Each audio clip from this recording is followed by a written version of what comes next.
حضرت ابو ہریرہ رضی اللہ تعالیٰ عنہ روایت کرتے ہیں کہ رسول اللہ صلی اللہ علیہ وآلہ وسلم نے ایک ایسے شخص کا ذکر کرتے ہوئے فرمایا جو لمبا سفر کرتا ہے، پریشان حال اور غبار آلود یعنی دھول سے بھرا ہوا ہے، پھر وہ آسمان کی طرف ہاتھ پھیلا کر دعائیں مانگتا ہے، اے میرے رب، اے میرے رب، لیکن حال یہ ہے کہ اس کا کھانا حرام کا، اس کا پینا حرام کا، اس کا پہننا حرام کا اور اس کی پرورش ہی حرام سے ہوئی ہو، پھر اس کی دعا کیوں کر قبول ہوگی؟ حضرت ابن عباس رضی اللہ تعالیٰ عنہ سے روایت ہے،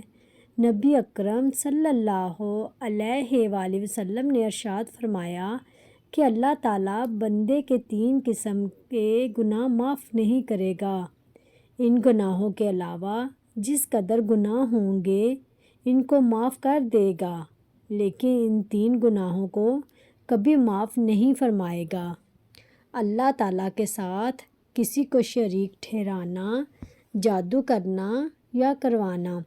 اپنے مسلمان بھائی کے ساتھ حسد کرنا۔ حضور اکرم صلی اللہ علیہ وآلہ وسلم نے فرمایا، شیطان نے اللہ تعالیٰ سے کہا، اے رب،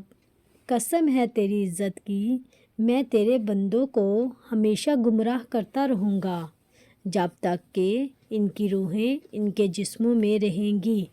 پروردگار عز و جل نے فرمایا، مجھے قسم ہے اپنی عزت اور بزرگی کی اور عفت کی،